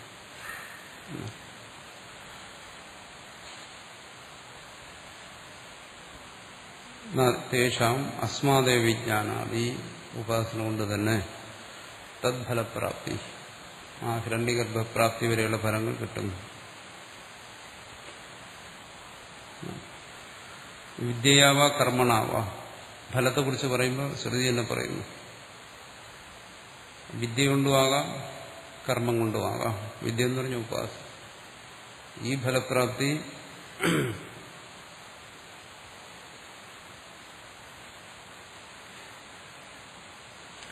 രണ്ടു തരത്തിലും ഹിരണ്യഗർഭപ്രാപ്തി.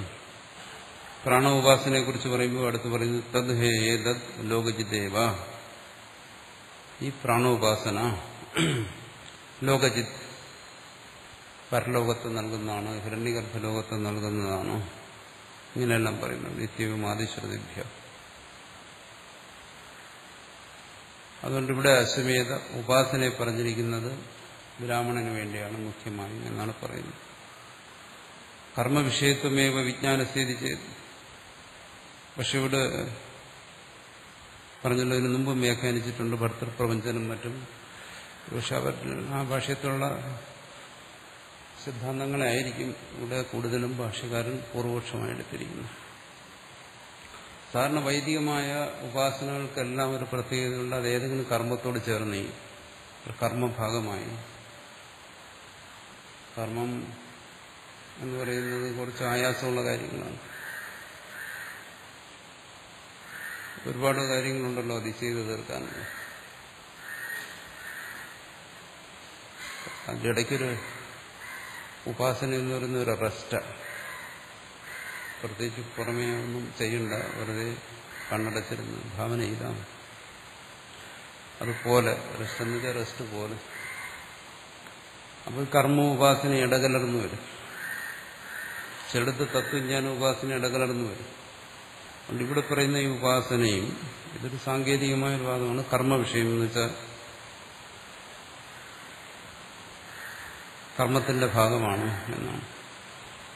ഉപാസന കർമ്മങ്ങളെ കുറിച്ച് ഇങ്ങനെയുള്ള ചർച്ചയുണ്ട്. അത് കർത്തൃർത്ഥമാണ് പൂർവമീമാംസയിൽ,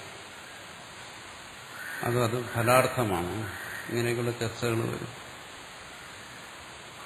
അപൂർവാർത്ഥമാണ് ഒരു മുഖ്യകർമ്മം, അതിന്റെ അംഗങ്ങളായിട്ട് പല കർമ്മങ്ങൾ, ദർശമാസയാഗം, അതിന്റെ അംഗങ്ങളായിട്ട് പ്രയാജാദികൾ. ഇങ്ങനെ വരുമ്പോൾ ഇത് കടത്വർത്ഥമാണോ അപൂർവാർത്ഥമാണോ, ഇത്തരത്തിലുള്ള ചിന്തകൾ വന്നിട്ട് അതിനൊക്കെ ഓരോ സിദ്ധാന്തങ്ങൾ മീമാംസകർ തീരുമാനിക്കും. അതുപോലെ ഒരു ഇതാണ് ഈ ഉപാസന. കർമ്മത്തിന് വേണ്ടിയാണോ അതോ ഫലത്തിന് വേണ്ടിയാണോ? കർമ്മത്തിന് വേണ്ടിയെന്ന് പറഞ്ഞു കഴിഞ്ഞാൽ അത് അശ്വമേധ കർമ്മത്തിന്റെ ഭാഗമായി അനുഷ്ഠിക്കണം. ഫലത്തിന് വേണ്ടിയെന്ന് പറഞ്ഞാൽ അതിന്റെ ഭാഗമായിട്ടല്ലാതെ തന്നെ ഇത് അനുഷ്ഠിക്കാം. ഫലം അശ്വമേധത്തിന്റെ ഫലം തന്നെ പ്രാജാപത്യപ്രാപ്തി.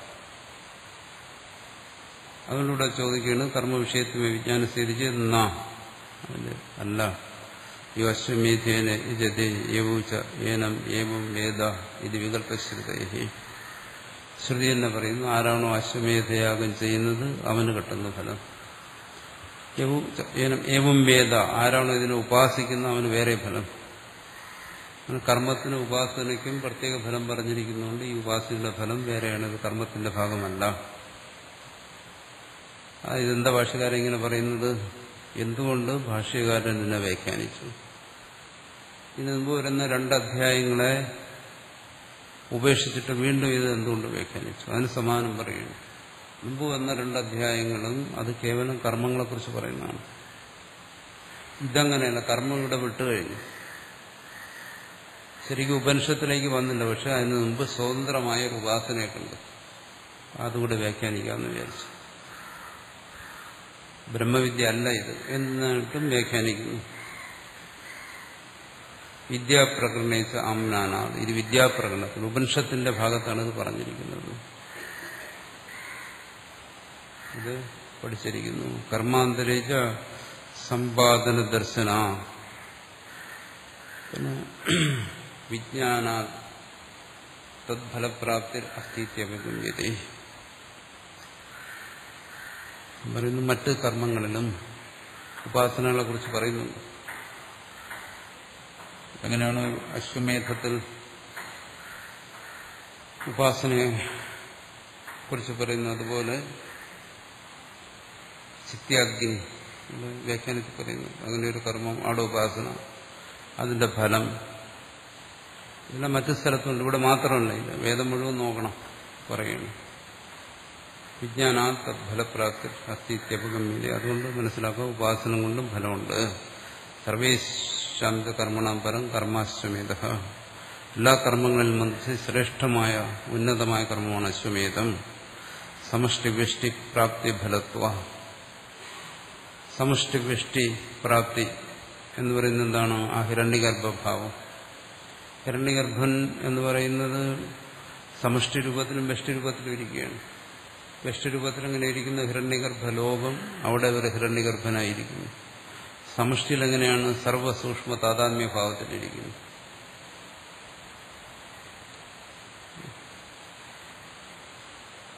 യന്ത്രാരൂഢാനിമായ എന്നെല്ലാം പറഞ്ഞിട്ടുണ്ട്.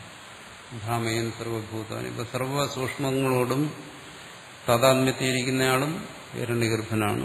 ഇനി അവിടെ വേറെ ലോകമുണ്ട്, അവിടെ ഹിരണ്യഗർഭനായിരിക്കുന്നയാളും ഹിരണ്യഗർഭനാണ്. അത് 2 പേരുണ്ട്. ഒന്ന് സമഷ്ടി, ഒന്ന് വ്യഷ്ടി. ഇതിനെ പ്രാപിക്കാൻ കഴിയുന്നു. അതാണ് ഇതിന്റെ പ്രയോജനം. തസ്യചൈഹ ബ്രഹ്മവിദ്യ പ്രാരംഭ്യാമ്നാനം സർവകർമ്മണ സംസാര വിഷയത്വ പ്രദർശനാർത്ഥം. ഇനി എന്തിന് താനത് വ്യാഖ്യാനിച്ചു? ഭാഷ്യകാരൻ പറയുന്നു.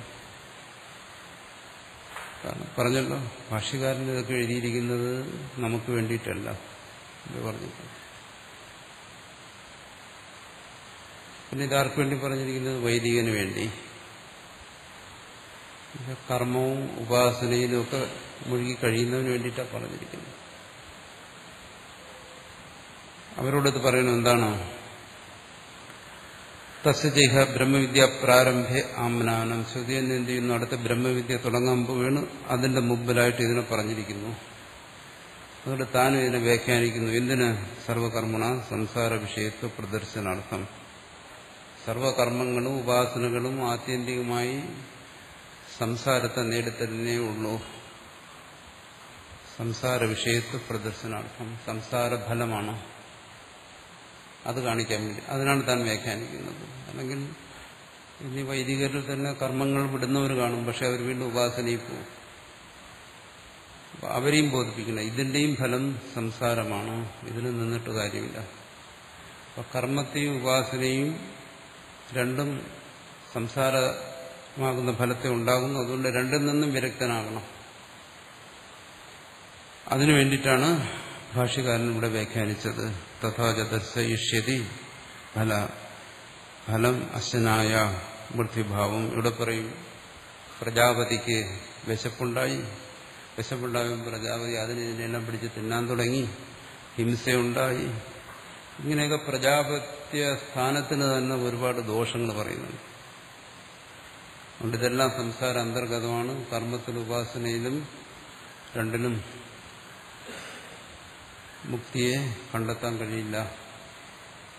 അതിനു വേണ്ടിയിട്ടാണ് അത് വ്യാഖ്യാനിക്കുന്നത്. എന്നാൽ നിത്യാന സംസാര വിഷയ ഫലത്വം സംസാര വിഷയ ഫലത്വമിതി. ഇവിടെ പൂർവക്ഷി ചോദിക്കുന്നു, ശരി, നിങ്ങൾ പറയുന്നതൊക്കെ ശരിയാണ്, എല്ലാ കർമ്മങ്ങളും സംസാരമാണെന്ന് പറഞ്ഞു കഴിഞ്ഞാൽ ഇവിടെ പൂർവക്ഷി ചോദിക്കുന്നു, നിത്യകർമ്മങ്ങൾ അങ്ങനെയല്ലല്ലോ. സംസാര വിഷയഫലത്വം അതിന് സംസാര ഫലമൊന്നും ഇല്ലല്ലോ. എന്തുകൊണ്ടില്ല? വേദത്തിൽ പറഞ്ഞിട്ടില്ല. സിദ്ധാന്തി നിഷേധിക്കുന്ന ഭാഷ്യകാരൻ ഒരു കർമ്മത്തെ അംഗീകരിക്കാൻ തയ്യാറല്ല. നിത്യമോ കാമ്യമോ നൈമിത്തികമോ ഏതായാലും ശരി, കർമ്മത്തെ സ്വീകരിക്കാൻ തയ്യാറല്ല. സർവകർമ്മ ഫല ഉപസംഹാര ശ്രുതേഹി, അത് ശരിയല്ല.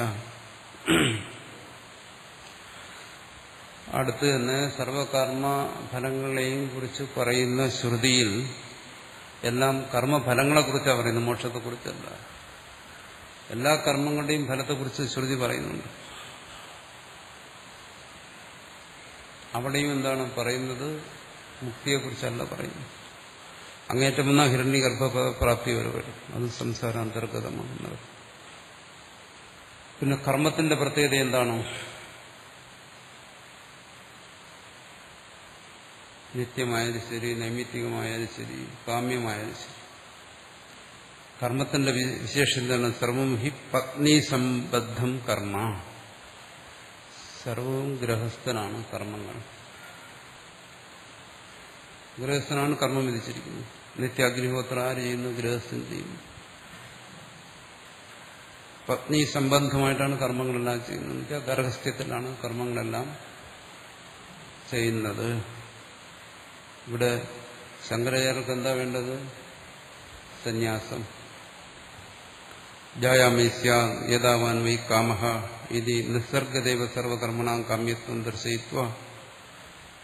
പറയുന്നു, ബ്രഹ്മചാരി ഗുരുകുലത്തിൽ പോയി അവിടെ ഉപനയനം ചെയ്തു, ഉപാധ്യായനിൽ നിന്ന് വേദം എല്ലാം ഗ്രഹിച്ച് സമാവർത്തനം കഴിഞ്ഞ് മടങ്ങിപ്പോകുന്നു. വീട്ടിൽ ചെന്നിട്ട് അയാൾ ആഗ്രഹിക്കുന്ന എന്താണ്? ജായാമേസ്യ, എനിക്ക് ഈ പഠിച്ച കാര്യങ്ങളെല്ലാം ചെയ്യണം, അനുഗ്രഹസ്ഥ ആശ്രമധർമ്മത്തെ സ്വീകരിക്കണം. കാരണം കർമ്മങ്ങൾക്ക് പത്നി സമേതനായാണ് ചെയ്യേണ്ടത്. ഇങ്ങനെയെല്ലാം അവൻ ചിന്തിക്കുന്നു. ഏതാവാൻ വൈ കാമഃ.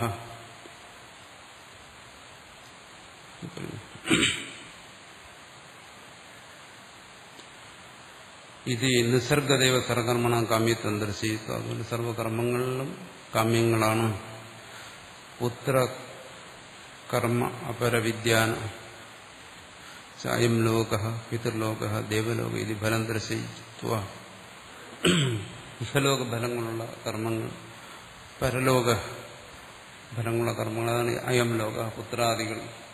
അതൊക്കെ ഇവിടെ പിതൃലോകം, ദേവലോകം, അന്നാത്മകതാംശ അന്തേപുര, അതൊക്കെ ഇനി വരുന്ന ഭാഗങ്ങളാണ്. ഉദാഹരണത്തിൽ അവിടെ നമ്മൾ വിശദമായി ചർച്ച ചെയ്യും. ത്രയം ഇതം നാമരൂപകർമ്മ, എല്ലാം ഈ നാമരൂപകർമ്മങ്ങളെല്ലാം അന്തർഭവിക്കുന്നതാണ്. ഇത് സ്വകർമ്മണം ഫലം വ്യാകൃതം സംസാരൈവ. അത് നമ്മൾ മനസ്സിലാക്കേണ്ടത് എന്താണ്? സർവകർമ്മണാം ഫലം, സർവകർമ്മങ്ങളുടെയും ഫലം എന്ന് പറയുന്നത് ഈ വ്യാകൃതമായ സംസാരമാണ്. അവ്യാകൃതത്തിൽ നിന്നും വ്യാകൃതമായിരിക്കുന്ന ഈ സംസാരമാണ് കർമ്മങ്ങളുടെ എല്ലാം ഫലം എന്നാണ് മനസ്സിലാക്കി. ഇതമേവ ത്രയം പ്രാഗുത്പത്തേഹി തർഹി അവ്യാകൃതമാസി. ഇതെല്ലാം ഉത്പത്തിക്കുന്നത് അവ്യാകൃതമായിരുന്നു. ഇതൊന്നും സുഷുപ്തിയിലില്ലല്ലോ. തദൈവ വിന സർവപ്രാണി കർമ്മവശാൽ വ്യാക്രിയതേ ബീജാദേവ വൃക്ഷ. അത് പറയുന്നു.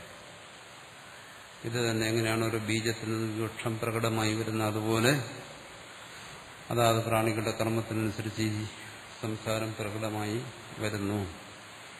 സ്വയം വ്യാകൃത അവ്യാകൃത രൂപ സംസാരോ അവിദ്യാവിഷയ. വ്യാകൃത അവ്യാകൃത രൂപത്തിലുള്ള ഈ സംസാരം ഇത് ചിലപ്പോൾ വിലയിച്ചിരിക്കുന്നു, ചിലപ്പോൾ ഇത് പ്രകടമാകും. ചിലപ്പോൾ ഉറക്കത്തിലേക്ക് പോകുന്നു, ചിലപ്പോൾ ഉണരുന്നു. ഇത് അവസാനിക്കുന്നില്ലല്ലോ. അവസാനിക്കുന്നതുകൊണ്ട് ഇത് രണ്ട് സംസാരം തന്നെ. ജ്ഞാനം ഉണ്ടാകുന്നത് വരെ ഇത് രണ്ടും സംസാരം തന്നെ. ഉറക്കവും സംസാരം തന്നെ, ഉണർവും സംസാരം തന്നെ. കാരണം ഉറക്കത്തിൽ പരമാത്മപ്രാപ്തിയൊക്കെ ഉണ്ട്, അതൊക്കെ ശരിയാണ്. പക്ഷെ തനിക്കതുകൊണ്ട് വിശേഷതയൊന്നുമില്ല. ഉണർന്നു വരുമ്പോൾ താൻ വീണ്ടും ജീവാത്മാവ് തന്നെ, വീണ്ടും താൻ സംസാരിയാണ്. അപ്പോൾ ഉറങ്ങിയിട്ട് എന്താ കാര്യം? അത് പരമാത്മാവാണെന്ന് പറഞ്ഞിട്ട് എന്താ കാര്യം? പരമാത്മാവ് ഇപ്പോഴും അതാണ്, ഉണർന്നിരിക്കുമ്പോഴും അത് തന്നെ. അതിന് ഉറങ്ങേണ്ട കാര്യമൊന്നുമില്ല. പരമാർത്ഥത്തിൽ എന്താണ് ജീവാത്മാവ് പരമാത്മാവ് എന്നുള്ള ഭേദം ഈ ജാഗ്രതത്തിലുമില്ല, സുഷുപ്തിയിലുമില്ല, ഒരിടത്തുമില്ല. പക്ഷെ സംസാരം ഇങ്ങനെ വ്യാകൃത അവ്യാകൃത രൂപത്തിൽ തുടരുന്നു. അതിന് മറം വരുന്നെന്ന് പറയുന്ന വിദ്യ അതുണ്ടാവുന്നില്ല. സ്വയം വ്യാകൃത അവ്യാകൃത രൂപ സംസാരം അവിദ്യാവിഷയ ക്രിയാകാരക ഫലാത്മക. അത് ഈ വ്യാകൃത രൂപത്തിൽ വരുമ്പോൾ ക്രിയാകാരകം ഫലം ഈ രൂപത്തിലാകുന്നു. തയാ ആത്മരൂപത്വേന അധ്യാപരൂപത്വേന വിദ്യയേവ മൂർത്ത തദ്വാസനാത്മകോ അവിദ്യയേവ. ഇതെന്താണ്? അവിദ്യ കൊണ്ടാണ്. തന്നിൽ ആരോപിതമായിരിക്കുന്ന ഈ സംസാരം അവിദ്യ കൊണ്ടാണ്. തന്നിൽ ആരോപിതമായിരിക്കുന്നത് പറയും.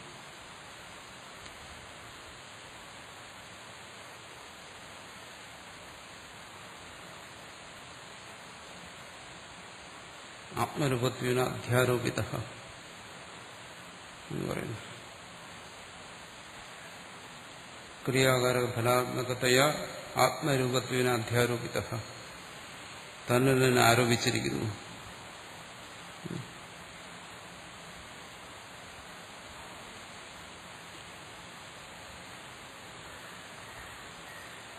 അപ്പോൾ അനാദി അനന്തമായിരിക്കുന്ന സൃഷ്ടി ആത്മാവിൽ ആരോപിതമാണ്. അതാണ് പറയുന്നതിന്റെ താല്പര്യം.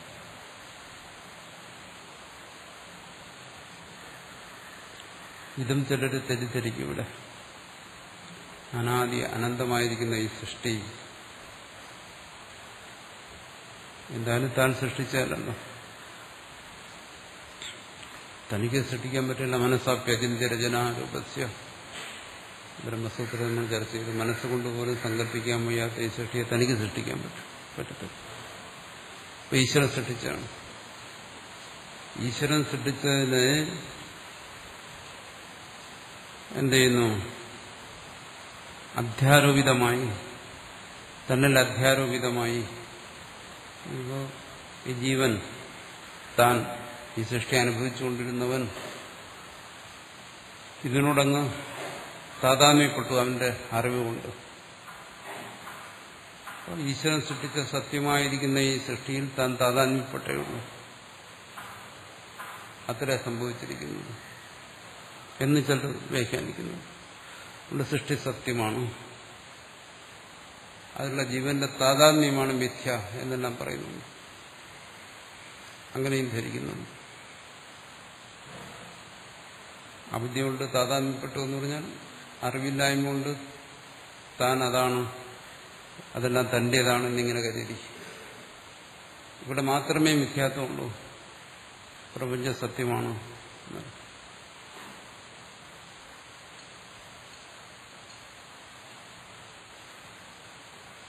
ഭ്രമം തന്നിൽ വന്നേ ഉള്ളൂ, അതുകൊണ്ട് വസ്തുവിന് മാറ്റമൊന്നും ഉണ്ടാകത്തില്ല.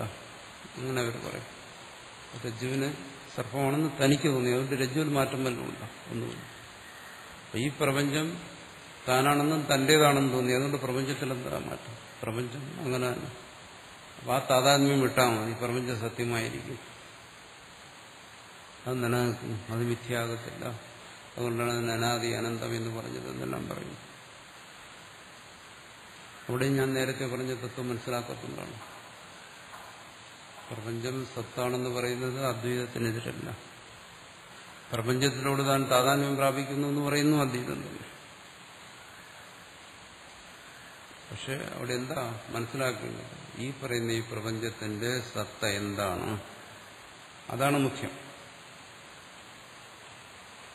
അത് നമ്മളീ കരുതുന്നത് പോലെ പ്രപഞ്ചം സത്യമാണെന്ന് പറയുന്നത് പോലെ അത് പ്രപഞ്ചത്തിൻ്റെതാണോ? പ്രപഞ്ചത്തിന് സ്വതന്ത്രമായി കിട്ടിയ ഒരു സത്തയാണോ? അവിടെ മാത്രമേ, അതാണ് മുഖ്യമായി മനസ്സിലാക്കേണ്ട കാര്യം. പ്രപഞ്ച സത്ത എന്ന് പറയുന്നതിൽ യാതൊരു അഭിപ്രായ വ്യത്യാസമില്ല. എന്താണ് ആ സത്ത? ഈ ആത്മസ്വരൂപത്തെ വിട്ട് പ്രപഞ്ചത്തിന് സ്വന്തമായി പ്രപഞ്ചത്തെ നിലനിർത്തുന്ന ഒന്നാണോ അത്? അങ്ങനെ വന്നു കഴിഞ്ഞാൽ ദ്വൈതമായി. താൻ സത്താണ്, പ്രപഞ്ചവും സത്താണ്. അപ്പൊ ഈശ്വരസൃഷ്ടമാണ് പ്രപഞ്ചം സംബന്ധിച്ചത്.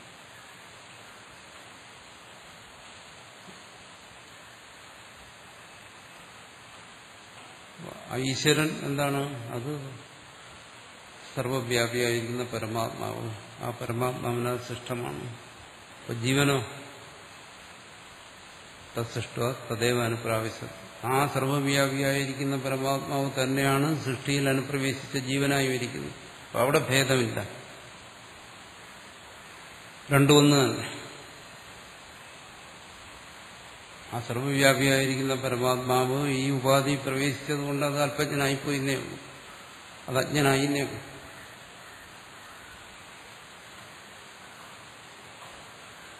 പക്ഷെ ഈ പ്രപഞ്ചസത്ത, പ്രപഞ്ചത്തിൽ അനുഭവപ്പെടുന്ന സത്ത ആ സൃഷ്ടികർത്താവിന്റെ തന്നെയാണ് സത്ത, അന്യമായൊരു സത്തയില്ല.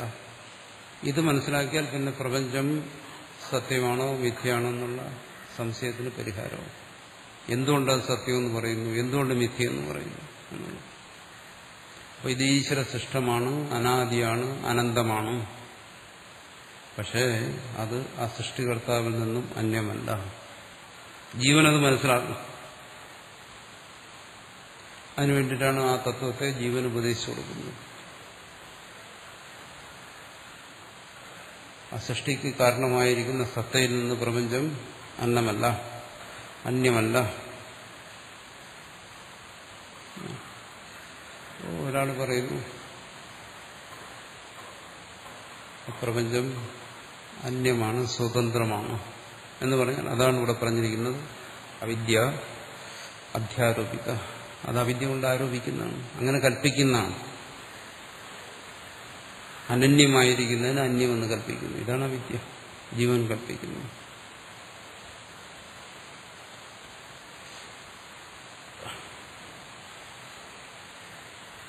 ചിലടത്ത് പറയും ഇതെല്ലാം താൻ തന്നെ സൃഷ്ടിച്ചതാണെന്ന് പറയും. അദ്വൈതം ഒരു ഈശ്വരനുമില്ല, ഇതെല്ലാം സൃഷ്ടിച്ച് താൻ തന്നെ. അങ്ങനെ പറയുന്നിടത്തും തെറ്റില്ല. എന്തുകൊണ്ട്?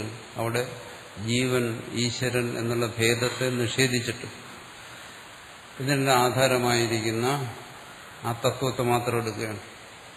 അവിടെ താൻ എന്ന് പറഞ്ഞാൽ ആ തത്വത്തെ പറയുകയാണ്. ആ തത്വത്തിൽ പ്രതീതമായതാണ് ഇതെല്ലാം എന്നുള്ള അർത്ഥത്തിലാണ് പറയുന്നത്. താൻ സൃഷ്ടിച്ചാണെന്ന് പറയുന്നതിന്റെ താല്പര്യം അങ്ങനെയായി മനസ്സിലാവും. ചിലടത്ത് പറയാൻ അങ്ങനെയല്ല, ഇത് ഈശ്വരനാണ് സൃഷ്ടിച്ചത്. എന്തുകൊണ്ട്? ഇവിടെ താനെന്ന് പറയുമ്പോൾ തനിക്ക് തന്നെ തത്വമായി ഗ്രഹിക്കാൻ പറ്റുന്നില്ല, തന്നെ ജീവഭാവത്തിലേക്ക് ഗ്രഹിക്കാൻ പറ്റുന്നു. പരിച്ഛിന്നനായിരിക്കുന്ന, അല്പജ്ഞനായിരിക്കുന്ന ജീവഭാവത്തിലേക്ക് എനിക്ക് എന്നെ ഗ്രഹിക്കാൻ പറ്റുന്നു. അപ്പം എനിക്ക് പറയാൻ കഴിയുന്നില്ല ഞാനാണ് ഇതൊക്കെ സൃഷ്ടിച്ചതെന്ന്. അതുകൊണ്ട് പറയുന്നത് എന്താണത്? പരമാത്മാവാണ് സൃഷ്ടിച്ചത് എന്ന് പറയും. ഇത് രണ്ട് രീതിയിൽ പറഞ്ഞാലും ശരി, ഒരു തത്വത്തിൽ നിന്നാണ് ഈ സൃഷ്ടി സംഭവിച്ചുകൊണ്ടിരിക്കുന്നത്. ആ തത്വം അവിദ്യ നിർമുക്തമായി ഇരിക്കുന്നു, അവിദ്യാബദ്ധമായി ഇരിക്കുന്നു. അവിദ്യാബദ്ധമായിരിക്കുമ്പോഴാണ് ഇവിടെ പറയുന്നത് എന്ത്? അവിദ്യ ഏവ ആരോപിത, അവിദ്യ കൊണ്ട് ആരോപിച്ചതാണ്. മൂർത്താമൂർത്ത തദ്വാസനാത്മകോ, മൂർത്താമൂർത്ത രൂപത്തിൽ, അതിന്റെ വാസനാരൂപത്തിൽ, സ്ഥൂല സൂക്ഷ്മ രൂപത്തിൽ, സ്ഥൂല സൂക്ഷ്മ സംസ്കാര രൂപത്തിൽ എല്ലാം സ്ഥിതി ചെയ്യുന്നു. അതോ വിലക്ഷണവും നാമരൂപ കർമ്മ അകർമ്മകോ അദ്യോ നിത്യശുദ്ധ ബുദ്ധിമുക്ത സ്വഭാവോപി, അതിൽ നിന്ന് വിലക്ഷണമാണ്.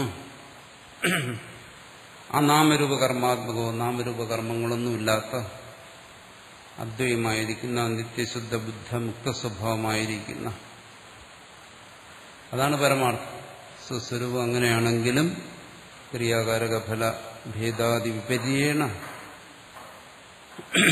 ക്രിയാകാരക ഫലഭേദാദി വിപരീത ബുദ്ധി കൊണ്ട് വിപരീത രീതിയിൽ അനുഭവപ്പെടുന്നു. ഞാൻ കർത്താവാണ്, ഞാൻ ഭോക്താവാണ്, ഈ രീതിയിൽ ഞാൻ കർമ്മം ചെയ്യുന്നവനാണ്, ഞാൻ സൃഷ്ടിച്ചവനാണ്, ഞാൻ സൃഷ്ടിച്ചവനല്ല, ഈ തരത്തിൽ പലതരത്തിൽ ഇത് സത്യമാണ്, ഈ തരത്തിലെല്ലാം അവഭാസതയെ പ്രകാശിക്കുന്നു. അതോ അസ്മാത് ക്രിയാകാരക ഫലഭേദസ്വരൂപാത് ഏതാവത് ഇദം ഇതി സാധ്യസാധനരൂപാത് വിരക്തസ്യ കാമാദിദോഷ കർമ്മബീജഭൂത അവിദ്യാനിവൃത്തിയെ രജ്വാമിവ സർപ്പവിജ്ഞാനാപന്നയ ബ്രഹ്മവിദ്യ ആരഭ്യതയെ. അതുകൊണ്ട് ഇവിടെ ഇനി അടുത്ത് ബ്രഹ്മവിദ്യ തുടങ്ങുന്നു. എന്തിനു വേണ്ടി? അസ്മാത് ക്രിയാകാരക ഫലവേദരൂപ, ഈ ക്രിയാകാരക ഫലരേഖയുള്ള ഈ സംസാരത്തിൽ നിന്ന്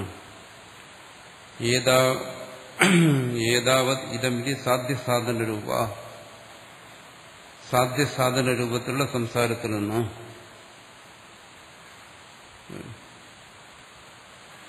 ഇതം ഈ ജഗത്ത് ഇതനർത്ഥ സ്വരൂപമാണ് എന്നെല്ലാം ചിന്തിച്ചിട്ട് ഏതാവത് ഇത് ഇത്രയേ ഉള്ളൂ, അങ്ങനെ ഈ പ്രപഞ്ചം ഇത്രയേ ഉള്ളൂ, ഇതിലെ സുഖഭോഗങ്ങൾ ഇത്രയേ ഉള്ളൂ, ഇതിൽ നിന്ന് നേടാൻ ഇത്രയേ ഉള്ളൂ, ഏതാവത് ഇതം എന്നുള്ള ബോധം വരുമ്പോൾ, അലംഭാവം വരുമ്പോൾ ഇത് മതി, ഇതിൽ തൃപ്തനാകുമ്പോൾ സർവവും നരവും ഒക്കെ മതിയായി. ഇത് സാധ്യസാധന രൂപാത് വിരക്തസ്യ, സാധ്യസാധന രൂപത്തിലുള്ള ഈ പ്രപഞ്ചത്തിൽ നിന്ന് വിരക്തനാകുന്നവന് അതിന് കാമാദിദോഷ കർമ്മ ബീജഭൂത അവിദ്യ എന്നുകൊടുത്ത ഈ കാമാദിദോഷങ്ങൾ, അതാണ് കർമ്മത്തിന് ബീജഭൂതമായിരിക്കുന്നത്, അതിനും കാരണമായിരിക്കുന്നു അവിദ്യ. ഇതെല്ലാം കൂടി കൂടിച്ചേർന്നു അവിദ്യ എന്ന് പറയാം. ആ വിദ്യ നിവൃത്തിക്ക് വേണ്ടി രജ്വാമിവ സർപ്പവിജ്ഞാന അപനയനായ, രജ്ജുവിന്റെ സർപ്പവിജ്ഞാനത്തെ ഇല്ലാതാക്കുന്നത് പോലെ